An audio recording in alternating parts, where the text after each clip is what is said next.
Welcome to the best gambling show on the internet. This is the home of the money pick.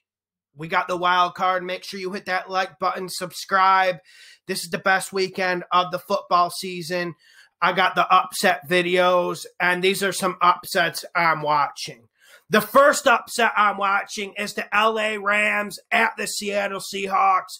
Rams are +4. Now, I don't think this is the biggest slam dunk in the world, but there's a lot of people saying the Seahawks are going to win this game and the Seahawks are going to win this game easy. I'm not so sure. And Goff's coming back, but my analysis isn't based on whether it's Goff or Wolford. Of course, Goff will give you a little bit more comfort if you bet the +4, if you bet the Rams outright. Sure, you're going to sleep a little bit better at night with Goff under center, but I don't think that's the big part of this analysis. I think that's something people are missing.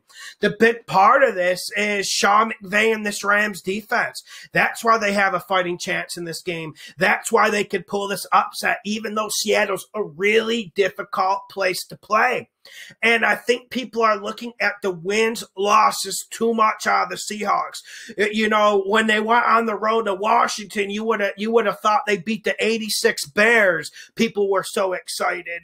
Well, the Washington football team had 7 wins, or they're a 6-win team, whatever you want to frame them as.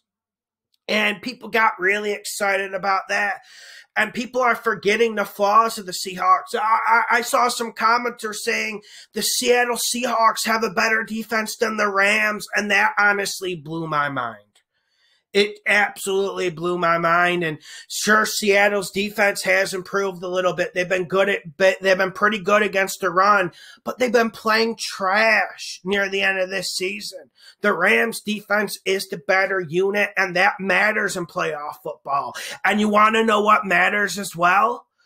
This is the biggest Russell America Wilson fan in the United States, probably. I've been a fan since he first took a snap in the NFL.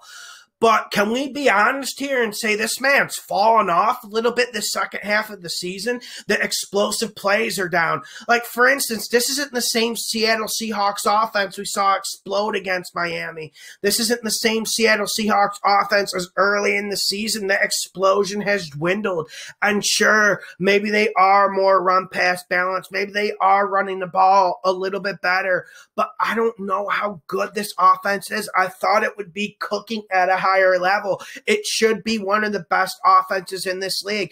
After the Chiefs, after the Bills, the Seahawks should be the next team you mentioned, but I don't think it's working like that. There's other teams you would mention. So I think that's a big part of this analysis. Then you got Sean McVay.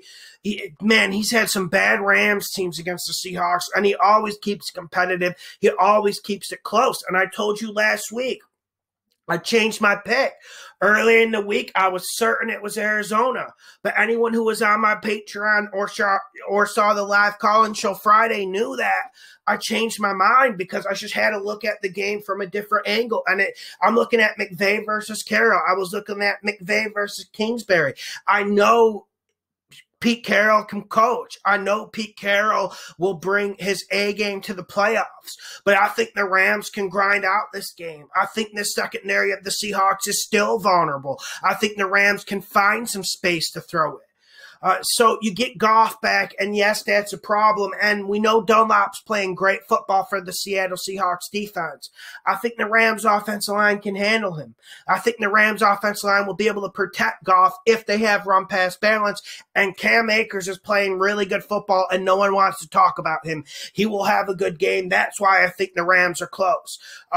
This is going to be an extremely close game. This is a one-possession game. I think the people thinking this is a Seahawks cakewalk are mistaken. Next game, we got the Chicago Bears. The Bears at the New Orleans Saints. The Bears are +9.5. Wow. Now, I'm not feeling the upset spirit all that much with this one, but people are acting like New Orleans is going to come in here and win by 30 and 40. And I want to set that straight and say I don't think the game plays out that way.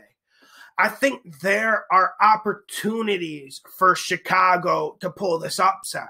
I don't think it's going to happen, but it is something we have to consider. And if you are gambling, if you are doing this at a high level, you should be considering Chicago 9.5. I understand if you don't bite that. I understand if you don't throw that bet in. But the Saints are more vulnerable than people think. And this NFC is wide open. It's not like the AFC where you got elite teams. The Saints are an elite team. No matter how many comments you write on YouTube, no matter how much exclamation points you put after the end of the sentence, the Saints aren't an elite team. That doesn't mean they can't get to the Super Bowl. That doesn't mean Sean Payton's not one of the best coaches in this league. This doesn't mean that the Saints don't have ballers. I'm just saying the Saints have vulnerabilities. And I really want to see what the Chicago defense is made of. To be honest, the Chicago defense has disappointed me all year. Yes, we know they had their desire ragged upon. We know they've been kicked in the dirt and thrown away by the Chicago offense that never really seemed to get ticking during the year. But I want to see what the Chicago Bears defense can do. And it is time for them to come on and put on a show. And I think there's ways to attack the Saints.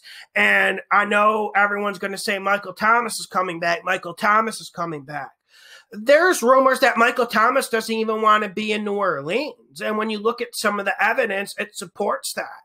And what has Michael Thomas done this season when he has played? And Michael Thomas is a baller. I'm not taking that away. I'm not trying to spin it in a different angle.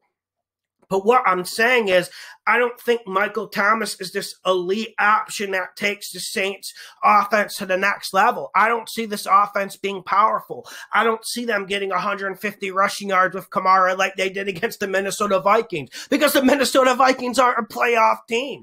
The Chicago Bears are going to come in here. They're going to be stopped. They're going to stop the run, and they're going to make Drew Brees throw it deep. And can Drew Brees throw it deep? Saints defense is good, and Chicago's offense probably won't do enough. That's the big matchup here. Chicago's offense probably won't do anything. But I'm telling you, this has elements of an upset, and I would not snub your nose at it. We just don't know what we're going to get out of this Bears offense. We probably won't get anything. But that doesn't mean the plus 9.5 isn't in play like some people are saying. Next game, and I'm addressing this because I've seen this in the comment section, and I have to come in here and give my opinion. The Tampa Bay Buccaneers at the Washington No-Names. The Washington No-Names are plus 8.5, and I'm getting tired of it. I'm getting tired of people saying, oh, this is a game that Tampa Bay can lose. Oh, did you see how they were week 13? Did you see how they were week 11? It is the playoffs now. It is a different mode. It is Tom Brady in the playoffs. Bruce Arians, it's not about Tampa Bay playing bad teams. It is about them changing their scheme. They've been running it more. There's more max protection. They're throwing more short passes. And Brady is absolutely throwing flames out there. And I see no way he is going to lose to Washington. It is honestly disrespectful to Tom Brady to even mention it. And it's not going to happen. Get it out of your head. Because Washington just doesn't have enough explosion. All the teams who beat Tampa Bay this year have explosion. The Saints have explosion. There's plenty of teams. Atlanta has explosion. We saw Tampa Bay beat them 2 times. Tampa Bay will be more than ready for this game. And to really put Tampa Bay on the ropes, you have to be a team that comes in and slangs it. You have to be a pass first team. You have to test this secondary. You have to spread this Tampa Bay defense out. This Tampa Bay defense has a good front seven. They have good run fits. They're very good at stopping the run. You have to come in and attack them. You have to come in and slang that thing around the field. You guys know I love to run football. You guys know I like working in the play action and run pass balance. But that's not the way to beat this Buccaneers defense. You have to come out. You have to sling it. And Alex Smith, we know he's dealing with an injury. We know he's not 100%. But it's not even about Alex Smith. Even though he's not a gunslinger, he's no Ryan Fitzpatrick. He's just not going to come in here and slang it. But what options does he have to throw it to? Who is he going to get hot with? We know McLaurin's banged up. Who other than McLaurin can really make an impact and can pull something special? This is the playoffs. This isn't week 13. You need something magical. You need something special if you're going to pull an upset. And there just isn't anything magical on this Washington no-names team. And the no-names is a really fitting name for this team, and I think they should have it going forward. The Alex Smith story has been great. The Alex Smith story has been inspiring. But at a certain point, you know, we have to get off our Cinderella gown and we have to put the heel on the mantle, or however that story goes, and we have to accept reality that this is Tom Brady versus Alex Smith, and Tom Brady has a nuclear arsenal of weapons and wide receivers and tight ends, and now they're getting the run game going, and that's absolutely going to demoralize Washington. Washington only has one elite player, and that's Chase Young. Tampa Bay has like 7, 8 elite players in this league.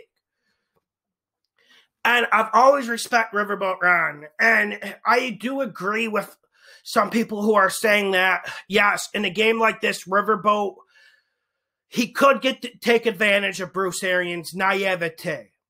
He could. But I don't think he has the weapons to do it. And plus, if you look at how the Buccaneers have been preparing for games, how Bruce Arians has been coaching, he has fixed the style. He has made it more realistic. He has made it more playoff ready. This is not an upset. And honestly, the talk is disrespectful to Tom Brady. Next game, we got the Baltimore Ravens at the Tennessee Titans. Titans are +3. You have to consider this, right? You always have to consider this because the Titans are a dangerous team. They're a team that runs the ball really well. We know King Henry is an absolute beast. And I just want to say credit to him for the 2K yards. If I had an MVP vote, I would vote for him or Dalvin Cook. And I know no one wants to hear that. So for me, when I'm looking at this game, it's how hot are the Ravens right now? How much does facing Cincinnati prepare you for the Ravens? And when I look at the matchups of this game, you know what? I wanted to go with Tennessee with the upside. The elements are there. You really feel like this Tennessee offense is playoff ready and they're built for the playoffs. But I can't go with the Titans in this game because Mike Vrabel. I'll be doing a separate video on this where I break down every facet. But I can't go with Mike Vrabel. He is a liability against John Harbaugh in the playoffs. And I've been saying this about Mike Vrabel since his first season. I think he's a below-average, mediocre coach. He's one of those guys who gets the job because the Patriots pixie dust, a la Charlie Weiss, a la Matt Patricia, a la Romeo Crennel, all of that Patriots pixie dust. Oh, Josh McDaniels at Denver. The list goes on, and Mike Vrabel is a terrible defensive mind, and his defenses are really susceptible against the deep ball. We know the Ravens like to do two things. They like to pound you, and then they like to throw a deep ball on you with Lamar Jackson's runs mixed in between. That is a bad recipe for the Titans this game, and the Ravens want revenge. The psychological factor is huge here. And you know what? I don't take Week 17 too seriously. I don't think anyone should take it too seriously. But, man, aren't you my instincts, my football IQ, you guys know me. You guys have watched me all year. My football IQ, my football instincts, when I originally saw this, it was the Titans. I was thinking, yeah, Titans, this is an upset. But no, we just can't go there. After the Packers performance, after the Texans performance, there just hasn't been enough evidence for us. And honestly, if we're betting the Titans, we're just looking for evidence. We're just grasping for straws. Like, we're almost like that wife, you know, the man's left her like 6 times and, you know, and he keeps taking her back and he has a baby with another woman, but we keep believing in him because there's elements there. There's good qualities there. But at the end of the day, he's not going to change. Mike Vrabel's not going to change. The Titans aren't going to change. Hit the like button. Subscribe, share the videos. I will have a Titans-Ravens video tonight. I'll be coming with the over-unders. We got a lot of videos coming this week. Hit the like button, subscribe, and thank you guys.